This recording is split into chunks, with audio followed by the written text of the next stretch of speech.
Hi Leo, this is Jav. Welcome po sa ating channel. By the way, Leo, this is your weekly Gabay Tarot reading from March 9 to 15, 2026. Gamitin ang reading na ito bilang gabay lamang. Tandaan, Leo, ito po ay general reading.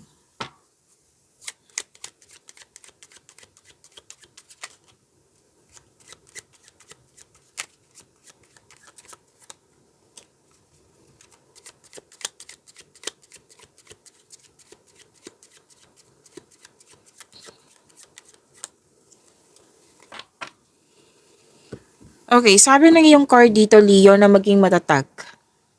Okay, maging matatag at sabi din po na kung ano man itong mga concern mo, magiging maayos din to. Yes. May stability. Kung dati hindi stable, ngayon magiging stable na. May usapin din dito tungkol sa long lasting. May usapin din dito tungkol sa hometown.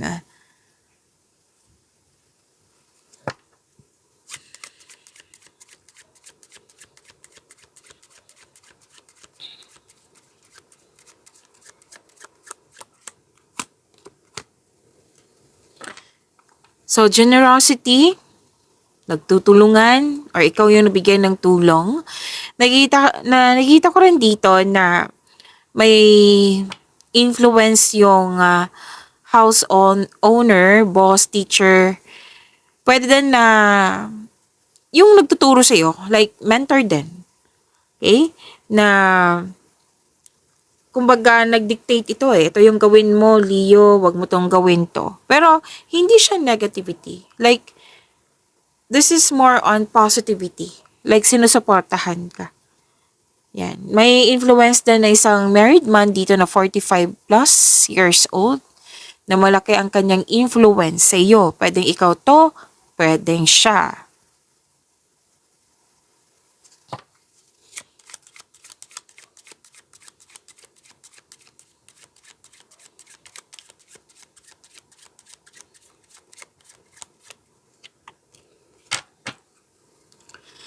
Okay, may nagganap na wedding, proposal, engagement, may bagong pasok sa relasyon, may bonding, togetherness, agreement, may buntis, mabubuntis. May nakita rin akong sa career and money ito na kontrata. Yes, may kontrata akong nakikita dito. At sabi din po na magkakaroon ng recovery. Dalawang card kasi nagsabi dito maging maayos, magkakaroon siya ng recovery. Kasi may nakita ako ditong may pwedeng nagkaroon ng depression. Pwedeng hindi ikaw to ha. Kung hindi man ikaw to, pwedeng kapwa mo na concern ka sa kanya. Pwedeng may depression, health concerns, disease, illness, na magkakaroon po ng recovery. So, claim this recovery. Okay? Nagkaroon ng stagnation, isolation, na gusto mo ng me time, alone time. Yan.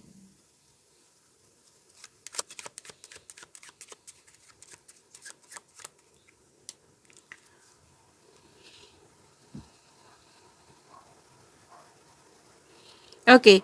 Nakikita ko dito na you're feeling trapped. Nagkaroon ng restriction. Like, unable to express yourself. Pwedeng nagbigay ito ng loneliness kayo kasi you're feeling trapped na para ka nakatali sa isang bagay, sitwasyon, sa isang tao ba?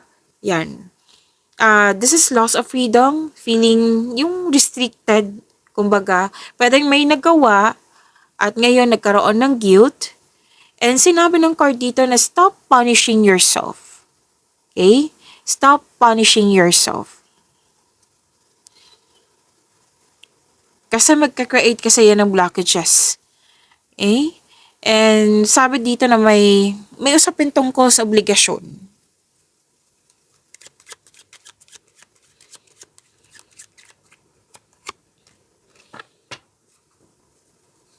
Okay, hoping, may nakita rin akong naghihintay.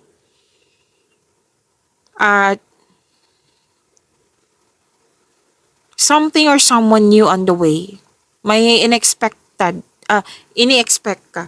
Ingat lang po sa paghihintay kasi may nakita akong disappointment dito na hanggang sa nagkaroon ng anxiety. So, make it balance lang po.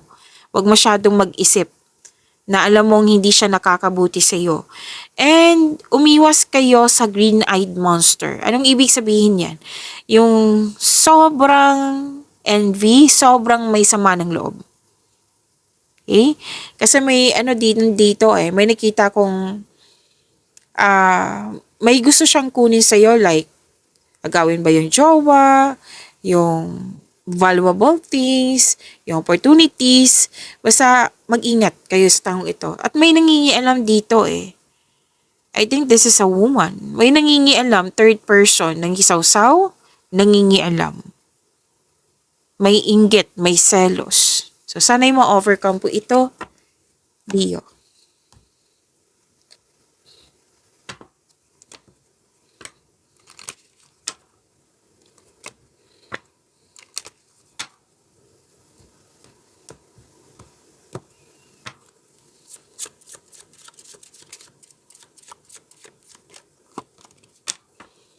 Angel number 1313, clarity. As the storm passes, the clarity is felt faster than lightning is seen against a dark sky. The divine is reminding you that clarity is readily available. All you have to do is ask. You have weathered the storm and now the sky is clearing. To attract more blessings, let us say the power of affirmation. Let us say, i-recite po niyo to kasi nakakabutit po ito sa inyong energy. So, i-post nyo po yung video para ma-recite natin. Let us say, loving energy surrounds me and I trust that the clarity I feel is the answer I need. So, this is clarity like yung sinabi kanina dito na may recovery, may healing, magiging maayos na andito po sa inyong angel number 1313. So, believe in yourself, have faith in the universe, you are divinely guided, magiging maayos din po ito. Okay? That is angel number 1313.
Okay, energy niyo po ito, Leo. Maraming salamat po sa mga hindi nag-skip ng ads. Subscribe na po kayo sa ating channel at click bell notification para updated po kayo sa reading natin. At para po sa mga gusto magpa-reading po, comment po kayo ng personal reading and check my reply sa comment section.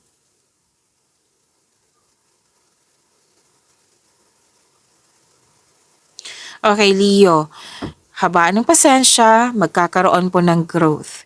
Growth po, mag-harvest kayo. Yung pagiging productive nyo sa araw-araw, nagkaroon ng sipag at tiyaga, kaya habaan ng pasensya, ha-harvest po tayo. Okay, mag-harvest po kayo, Leo.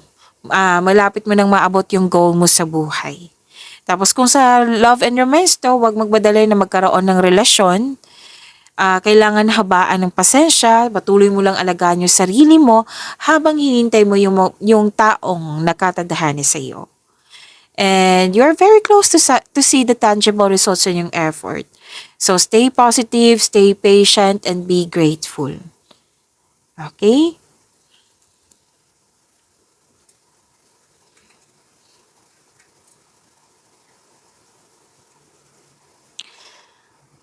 Okay, sabi din dito, nagkaroon ng, ito yung nakita ko kanina dito na anxiety or pag-alala.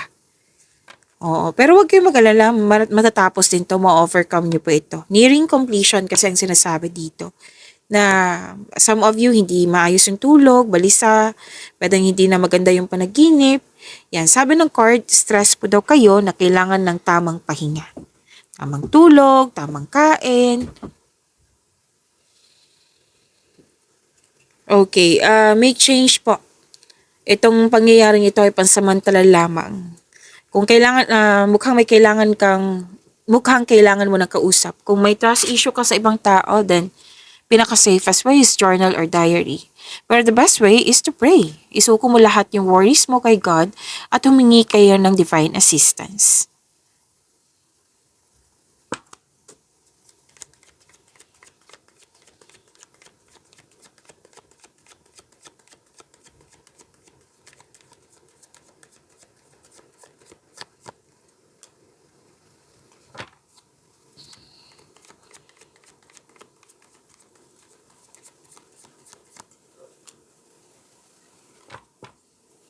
Career and money niyo po, mukhang disappointed kayo kasi may tuto sa inyong desisyon, ideas, or plano, or nakisawsaw nangialam, which is sinabi dito kanina.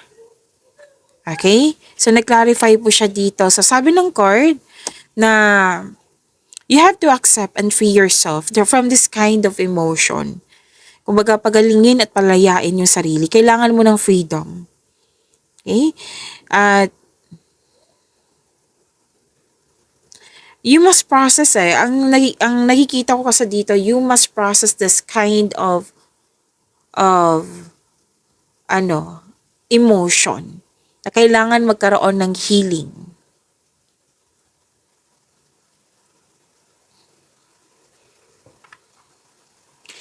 And may celebration, togetherness, may collaboration. Yung grupo ng tao ay very supportive sa'yo. And this is also means a stress reliever. Yes, this celebration, this is also means a stress reliever. Okay?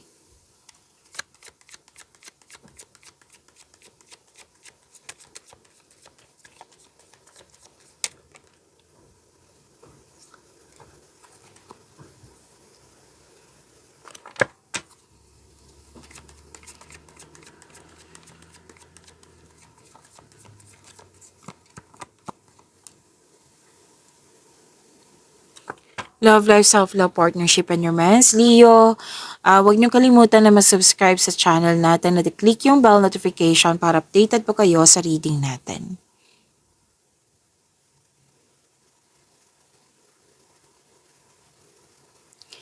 Okay, may parating na love and romance para sa mga Leo.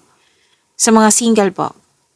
Pero aminado ka dito na stuck ka sa inyong past. Kumbaga, pwedeng trauma din to.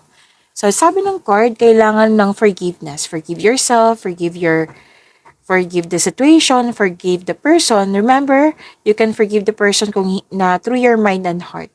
Kung hindi ka man handa na kausapin siya, so, gagawin mo to para magkaroon ng inner peace. Again, you can forgive this person na hindi kailangan na kausapin. Magagawa mo tong forgiveness nito at magkakaroon po ng inner peace. Gagawin mo to para sa magkaroon ka ng inner peace. At sa buhay mag-asawa sa mga may relasyon, may concern kayo sa immaturity na kailangan ng habaan ng pasensya at magkaroon ng pag-uusap. May hinahon ng pag-uusap.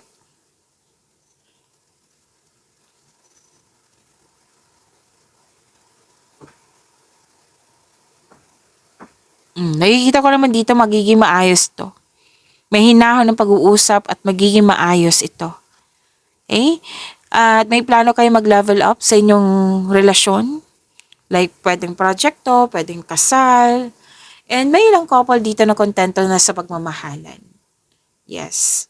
So, yan po ha. Dalawang card po mismo nagsabi dito para sa mga single na may parating or dumating na yung para sa'yo. Pagimanin niyo po yung blessings sa binigay sa inyo. Leo, see you tomorrow. Maraming salamat po.